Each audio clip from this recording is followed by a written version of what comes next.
For my sister's big wedding, my family invited my 11-year-old son, but not my 9-year-old daughter.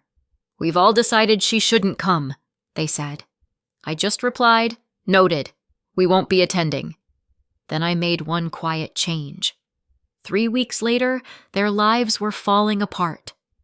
If you'd walked into my kitchen that week, you would have thought we were preparing for a small royal coronation. Not because we're royal. We're not. My family sells that illusion the way some people sell essential oils, aggressively and with a suspicious amount of confidence. But my daughter Ruby had turned Brooke's wedding into a project, a mission, a full-time job with unpaid overtime. There was a dress photo taped inside the cabinet door at Ruby eye level. There were index cards on the counter with neat block letters. Smile. Say congratulations. Ask one question. Do not interrupt. A little checklist with boxes she'd been crossing off for weeks. And there was Ruby, in her favorite spot at the table, shoulders tense with determination, asking me for the 97th time, Mom, what do I do if someone asks me what I want to be when I grow up? I glanced up from the sink. You tell them the truth. Ruby frowned. The truth can be wrong. That depends on the person, I said. Owen, my 11-year-old, walked by and snagged a grape from the bowl. Tell them you want to be a dragon. Ruby didn't even look at him. That is not an acceptable career. It's a hobby, Owen said, and I watched him drift closer to Ruby like a little guard dog. He wasn't loud about it. He never was.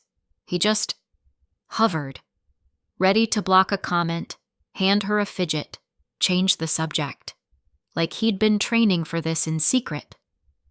Ruby tapped her pencil, then looked at me. Mom? What are the rules again? I felt that familiar squeeze in my chest. The part of me that wanted to wrap her in bubble wrap and move us to a cabin in the woods where the only social rules were, don't eat the poisonous mushrooms. I dried my hands. You say hello. You keep your hands to yourself. You don't touch the cake until they cut it. Ruby nodded seriously, as if I'd just explained a complicated legal contract. The phone rang, and I knew, before I even saw the screen, that this wasn't going to be about napkins. It was my sister, Brooke. Her voice was bright in that way people sound when they're already rehearsing what they're about to say. Hey, she chirped. Quick question. There are 2 kinds of quick questions. The harmless ones, like, what time are you coming? And the ones that destroy something. I put the phone to my ear and turned slightly, my back angled toward Ruby, like my body could block words. Yeah? I said. Brooke didn't waste time. So we finalized the list. I pictured my parents hovering over a spreadsheet like they were planning an invasion. And we're keeping it tight, Brooke continued, just to keep things smooth. There it was. Smooth. The word my family uses when they mean controlled. Then she said it. Owen can come, obviously, but we've all decided Ruby shouldn't. For a second, I didn't understand the sentence, like my brain refused to process it. Then heat rushed up my neck. What do you mean she shouldn't? Brooke sighed like I was being dramatic for reacting to something objectively awful. Aaron, please don't do this. I stared at the cabinet where Ruby's dress photo was taped. The edges were curling from being opened and closed 100 times. Don't do what? I asked. My voice sounded too calm, like it belonged to someone else. It's just... Brooke lowered her voice, like the walls had ears. It's a big wedding. There are a lot of important people. Nathan's family. You know. I did know. Everyone knew. My parents had been talking about Nathan's father, Richard, like he was a celebrity and a religion at the same time. His company was the bigger one, the one my parents' small business had partnered with recently. The partnership had already made their lives swell in size, like someone pumped air into them. New friends, new opportunities, new obsession with how it looks. And now my 9-year-old daughter was apparently a threat to it. I took a breath. Ruby has been preparing for this for months. Brooke made a small noise, impatient. Okay, no, you don't understand, I said, and I could hear the desperation in my own voice. I hated it. I hated needing them to have a conscience. She's been practicing what to say. She made cards. She asks me rules every day because she wants to do it right. She wants to be included. Brooke's tone hardened. Erin, she's not a baby, I pressed. She's 9. She can sit with me. I'll take her outside if she needs a break. I will handle it. You're talking like she's... Like she's what? Brooke snapped. I swallowed. Like she's embarrassing. Silence. Then Brooke exhaled, sharp and annoyed, like I'd said the quiet part out loud. We can't risk anything, she said. Not at this wedding. Not with his family there. People don't understand. You know how it can be. My fingers curled around the phone. You're not worried about her being overwhelmed. You're worried about optics. That's not fair, Brooke said immediately, which is what people say when it's completely fair. You're my sister, I said. Ruby is your niece. And this is my wedding, Brooke shot back. We all discussed it. It's better this way. End of discussion. That line hit like a door slamming. I opened my mouth and nothing came out. Because what do you say to someone who just told you, calmly, that your child is a liability? I stood there, phone pressed to my ear, staring at Ruby's cards on the counter, her neat handwriting, her effort. And then, behind me, I felt it. That shift in the air, the quiet weight of being watched. I turned. Ruby was standing in the doorway, clutching one of her index cards so tightly the paper bent. She had that expression she got when she was trying to keep her face neutral. The one that always made my throat burn because it looked like a child doing CPR on her own feelings. I didn't know how much she'd heard, but I knew she'd heard enough. Brooke was still talking. Erin, are you there? I couldn't take my eyes off Ruby. Ruby didn't ask a question. She didn't offer a solution. She didn't say, I can be good. I can be quiet. I can try harder. She just swallowed once, like she was forcing something down, and her voice came out too small. Okay, she said. That was it. No bargaining, no panic. Just acceptance, like she'd already learned that effort doesn't always earn you entry. I ended the call without saying goodbye. My hands shook, not wildly, just enough to make me furious. Ruby's eyes flicked to the dress photo inside the cabinet, then away. She walked to the counter, picked up her cards, and stacked them neatly, as if tidiness could make it hurt less. I turned back to my phone. There was a family chat. Of course there was. My family loves group chats. It gives them an audience. I didn't call. I didn't talk it out. I didn't write a paragraph explaining my daughter's humanity. I just typed, noted, we won't be attending, and hit send. For a second, nothing happened. Then my phone lit up like a slot machine. Mom. Erin, don't do this. Dad. This is one day. Brooke. You're making it into something it isn't. Someone else. Think about what you're teaching your kids. I didn't respond. Ruby quietly slid her cards into a drawer and closed it, very carefully, like the sound might shatter her. I watched her do it, and something in me went cold and clean. At the time, I didn't know it yet. None of us did.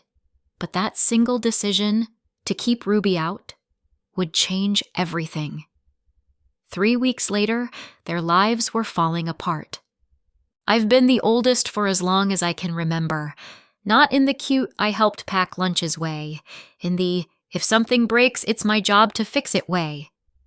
When my parents were stressed, I became small and easy.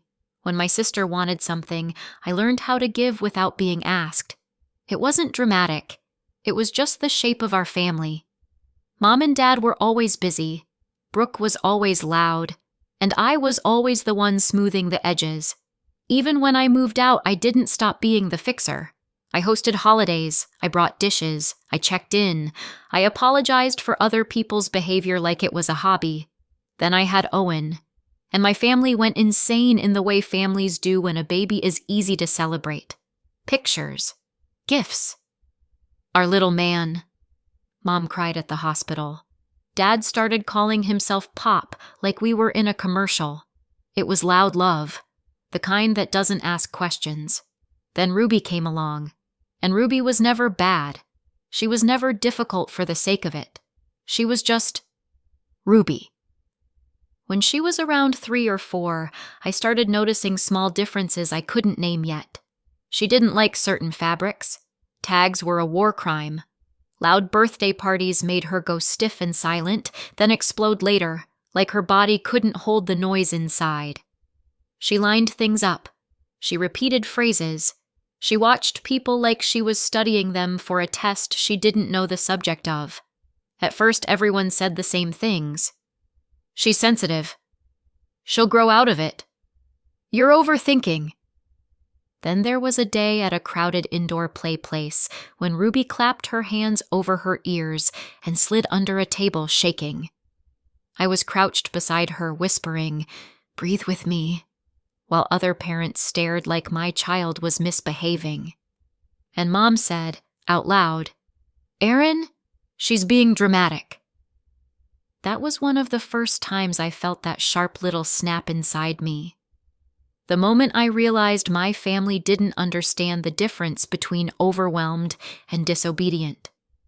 It took time to get answers, years of collecting little puzzle pieces, teachers hinting, pediatricians waving it off, me walking out of appointments with pamphlets about strong-willed children like that explained why my daughter cried when someone moved her cup. Then, a few years ago, a specialist finally said the word, autistic. The diagnosis was a weird mix of grief and relief. Grief because the world is not kind to kids who don't blend in. Relief because I wasn't imagining it, and now I could actually help her instead of guessing in the dark. I made a promise to myself that day, sitting in my car with my hands on the steering wheel, trying not to cry. Ruby would never be treated like a problem to hide, not by strangers, and definitely not by my own family.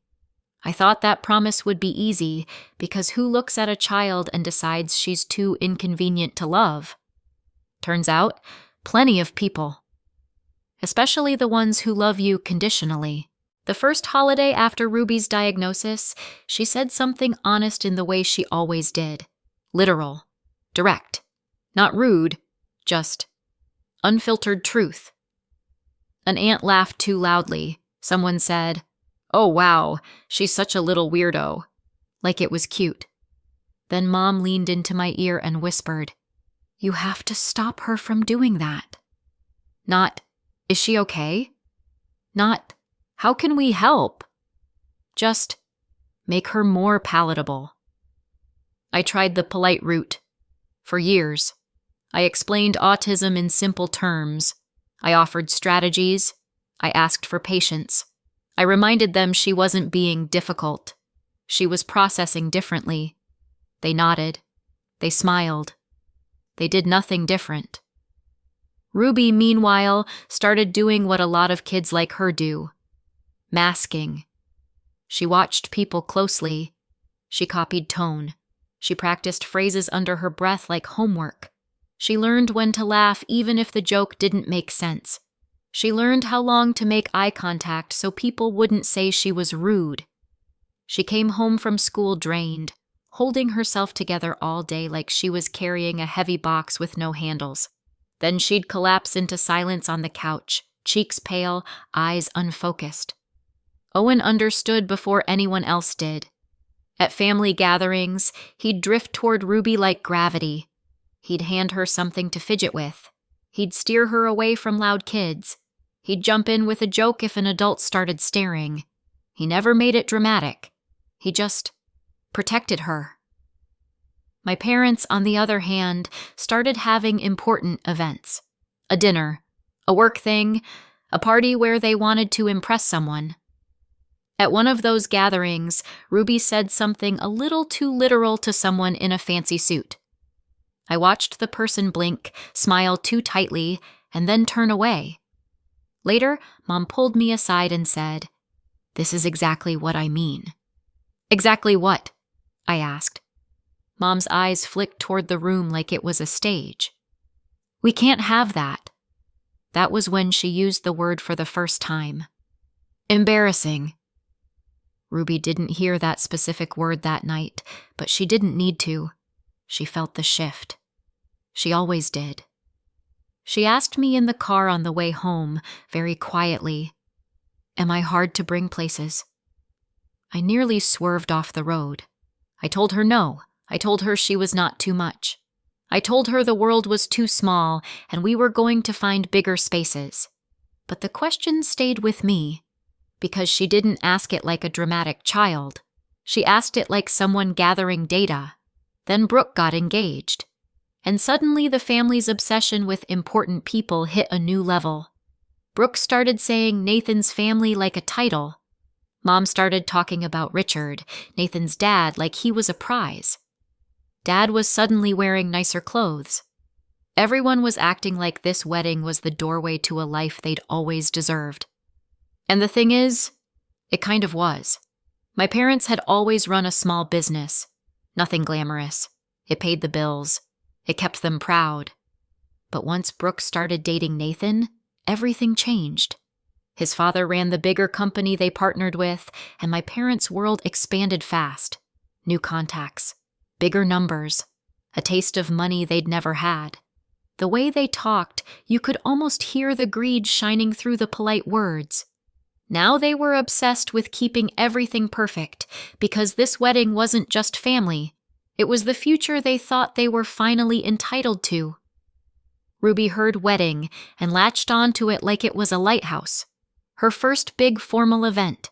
A place with rules, clear expectations, a chance to be included properly. She asked me questions every day, not to be annoying, but because she wanted to do it right.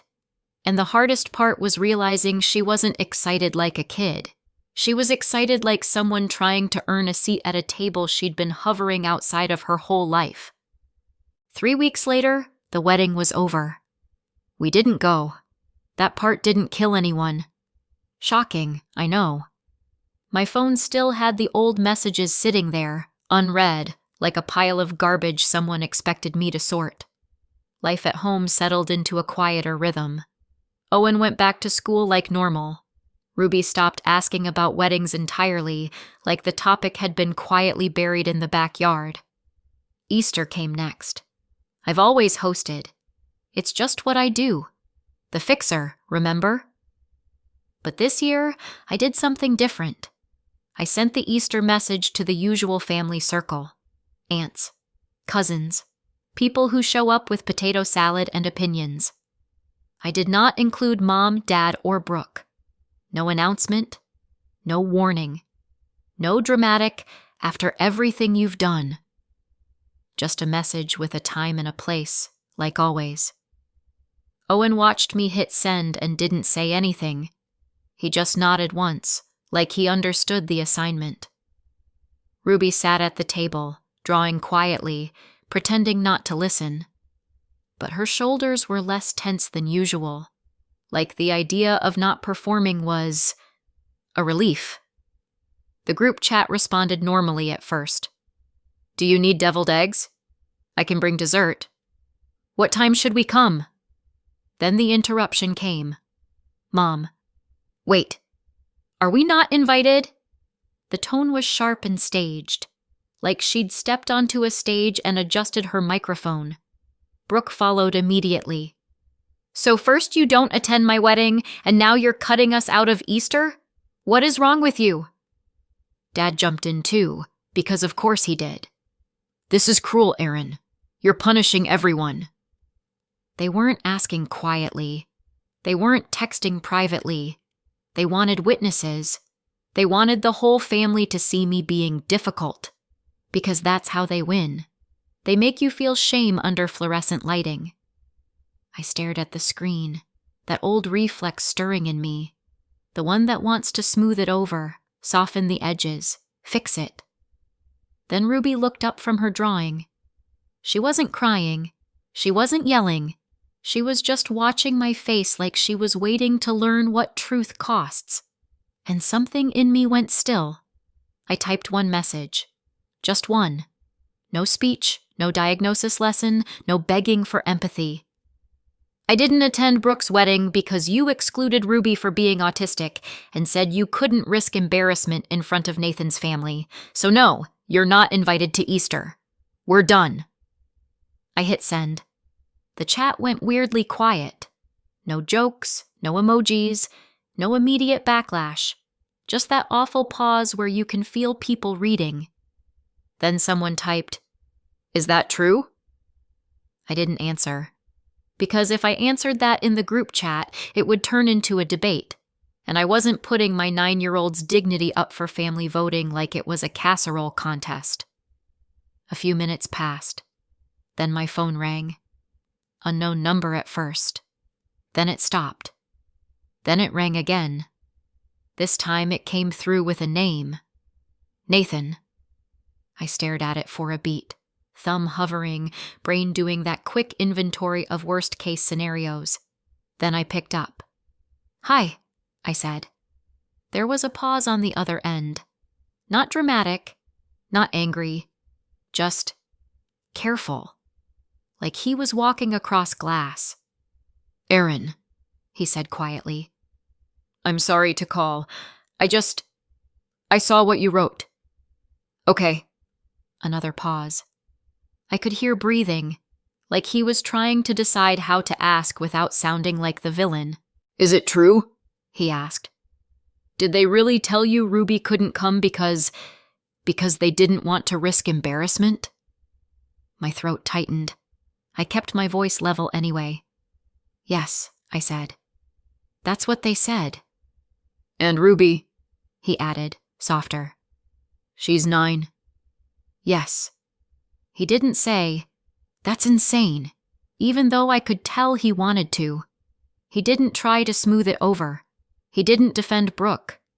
He just went quiet for a long moment. Then he said, "I didn't know." "I know," I replied. Another pause. "Thank you for telling me the truth," he said finally. Then he hung up. The next morning, the pounding started. Not a polite knock. Not a, "Hey, can we talk?" Pounding.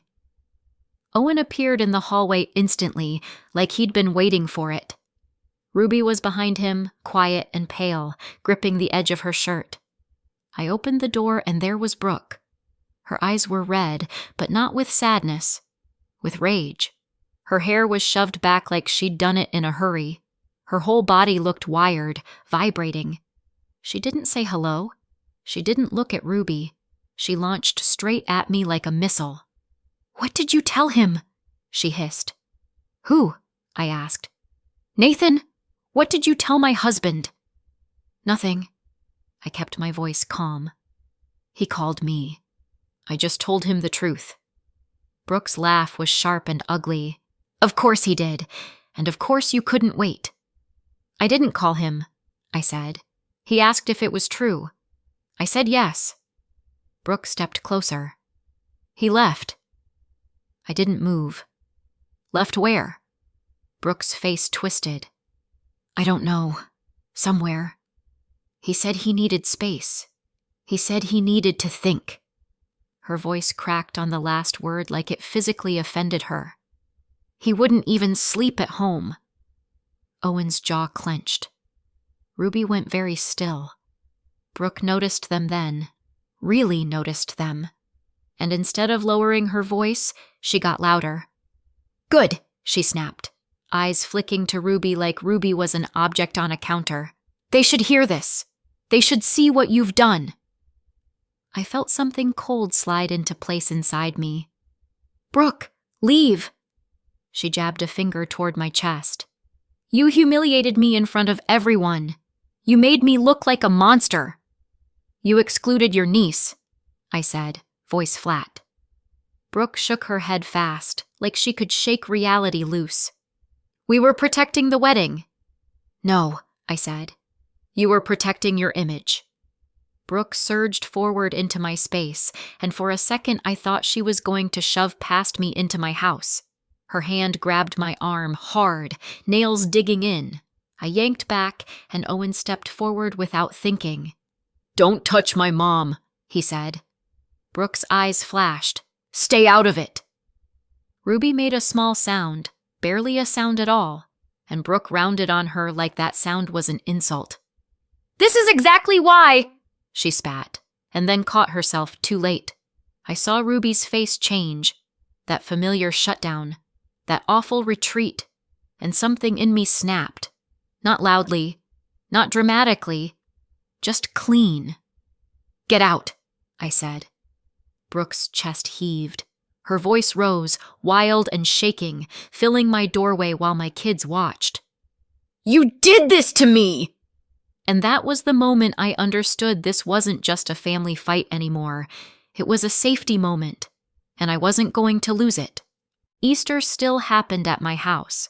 Not because I was trying to prove a point, because I refused to let Brooke's tantrums steal another day from my kids. I kept the curtains open. I kept the door locked. I let Owen help hide eggs in the yard. I let Ruby decide where she wanted to sit, and nobody looked at her like she was a problem to manage. It was quieter than it had ever been. No walking on eggshells. No translating passive-aggressive comments. No, just ignore it whispered in the kitchen. For one day, it felt like peace might actually hold. And I let myself believe, briefly, that the blow-up was the end of it.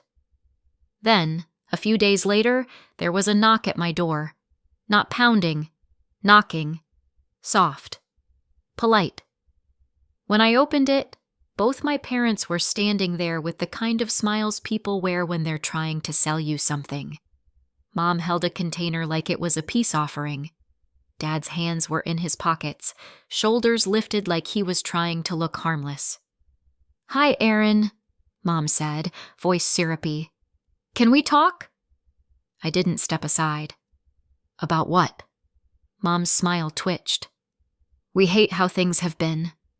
Dad nodded quickly. This has gotten out of hand. Mom continued. We want to make it right. We didn't realize how it sounded. The words were sweet, but the urgency underneath them was sharp enough to cut. I waited. Mom's eyes flicked past me, toward the living room, like she was checking if Ruby was visible. There's concern, she said carefully. About the partnership. There it was. The real wound. Dad cleared his throat. They're reconsidering some things. Mom rushed in. Nothing is final yet. It's just tense. Nathan has been distant. It's all very complicated. But we think there's a way to fix it. I crossed my arms. Let me guess. That way involves me doing emotional labor for free. Mom laughed lightly, like I'd made a joke and not a statement of fact. We're hosting a family dinner, she said. Everyone will be there. Brooke and Nathan's parents, Richard and Victoria. Dad added, They want to talk. Clear the air. Mom's smile widened. We want you there. And Owen. And Ruby. My stomach tightened. Ruby? Mom nodded quickly, like she was very proud of herself. Yes, Ruby will be included. We'll do whatever adjustments she needs. Quiet space, safe foods, breaks. Whatever makes her comfortable. It sounded rehearsed, like they'd written it down. Dad stepped forward slightly. This is a chance, Aaron, for healing. For a second, I almost laughed. They hadn't come to apologize. They'd come because their shiny new future was wobbling and they needed me to hold it steady. Mom leaned in, lowering her voice like she was sharing something intimate. Please, Just come. If they see you're willing, if Ruby is there, it will show we're a family, that we can handle this." I stared at them, and I could feel the old reflex in my bones. The fixer, the smoother, the one who makes everyone comfortable. Then I thought about Ruby's face in the kitchen, the way she'd said okay, like she'd been training for rejection her whole life. I didn't say yes at the door. I said, "I'll think about it." Mom's relief was immediate. Too quick. Like she'd been sure I'd fold. After they left, I sat at my table with Owen and Ruby. Owen didn't look thrilled. "It's a trap," he said bluntly. Ruby stared at her hands. "If we go, will they want me there?" That question hurt more than any screaming. "They said you can come," I answered carefully. Ruby's eyes lifted, hopeful in that careful way that always made me want to cry. Not excited, not joyful, hopeful like she was stepping onto thin ice. I didn't agree because I trusted my parents. I agreed because Ruby deserved one moment where family didn't mean enduring. So we went. Mom and Dad's house looked like it had been staged for a magazine spread called People Who Are Definitely Not Panicking. Too clean, too bright, too many smiles. Brooke was there, wearing her new wife glow like armor. Nathan stood off to the side, quiet and tight in the jaw. Richard and Victoria sat at the table like they were watching a documentary. Polite. Still. Taking notes without a notebook. Mom made a big show of accommodations. Quiet room, soft lighting. "Ruby's safe foods." She said it loudly, like she wanted applause for basic decency. Ruby nodded and kept her eyes on her plate. Dinner started fine. Almost fine. The kind of fine that makes you think, maybe this was just a nightmare. Then Mom stood up with her glass. Of course she did. "I'm just so glad we're all together," she said, voice syrupy. "And I want to clear something up. People don't understand autism. It can be difficult. Sometimes Ruby says things and people can be offended, and we just didn't want that to happen at the wedding. But we love her in our own way. This doesn't mean we don't love a child." Ruby's shoulders pulled inward. Her gaze dropped like she was trying to make herself smaller in real time. And my parents looked pleased with themselves, like they'd just delivered a TED Talk called How to Exclude Someone Kindly. Richard didn't raise his voice. He didn't even change his expression much. He just leaned forward slightly and asked one question, calm as a knife. "Do you think Ruby is lesser because she's autistic?" The room froze. Mom's smile stayed on her face for half a second too long, then cracked. Dad stared at his plate like the answer might be printed on it. Brooke's eyes flicked to Nathan, desperate. And Ruby stayed looking down. Mom gave a thin laugh. "No, of course not. It's just, people don't understand. We were trying to make it easier." Richard nodded once, like he'd heard enough. Then he said quietly, "I'm autistic." Dead silence. Brooke went rigid. Dad blinked like his brain stalled. Mom's mouth opened and didn't find a sound. Richard didn't linger on it, no dramatic build-up, just fact. "My whole life," he continued, "people looked at me the way you just looked at her, like I was a risk, like I needed managing. That's why I stopped telling people. I learned to mask. I learned to blend. And I got very good at it."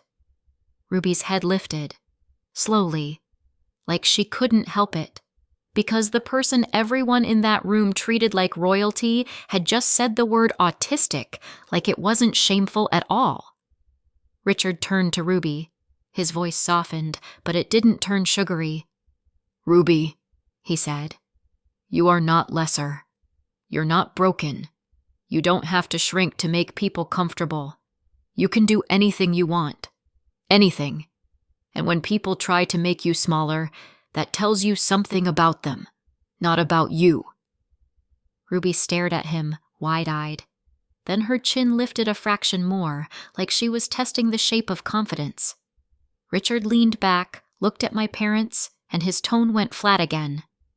"And as for the partnership," he said, "it's not going to work." Mom's face drained. "Please." Richard stood. Victoria stood with him. Nathan stood too, not looking at Brooke. Richard didn't argue. He didn't negotiate. He didn't give them the dignity of a debate. He just left. Nathan followed. The front door closed, and the silence that remained felt heavier than any shouting. My parents sat there, stunned, like they'd just watched their future walk out on its own legs. Ruby didn't look down anymore. I reached for her hand. Owen was already at her side, and I did what I should have done a long time ago. I stood up, took my kids, and walked out without saying a word. 6 months later. Our house is quiet in the best way. No dread, no group chat drama, no family meeting ambushes disguised as concern. Owen laughs like he's not on duty anymore. Ruby doesn't flinch when the doorbell rings. She's got friends now. Real ones. The kind who don't treat her like a problem to solve. She's still Ruby, still rule-loving, still blunt sometimes, but she says what she thinks without staring at my face afterward like she's waiting to be punished for existing. And me? I'm still no contact. The easiest boundary I've ever kept once I stopped confusing guilt with love. The fallout came in pieces, through other people, like gossip delivered with a side of shock. Brooke's marriage didn't survive the "we excluded your niece because she might embarrass us" conversation. Nathan moved out, then made it official. Divorced. Richard didn't just pause the partnership. He ended it. Clean. Final. The kind of cut you don't stitch back together. My parents tried to scramble. They begged. They blamed me. They tried to spin it as a misunderstanding. But once the bigger company pulled out, everyone else suddenly remembered they had concerns too. Contracts dried up, accounts closed, calls stopped getting returned. The small business they were so proud of, gone. The house they loved showing off, sold. Last I heard, they were renting a place across town and telling anyone who would listen that I destroyed the family. Which is funny, because I didn't destroy anything. I just stopped covering it up. Sometimes I think about that day in my kitchen, Ruby holding her little cards, saying okay, like she'd already decided she wasn't worth the effort. Then I think about her now, sitting on the couch with friends texting her. And I remember what peace feels like when you stop begging to be treated like family. So what do you think? Did I go too far? Or not far enough? Let me know in the comments and subscribe for more.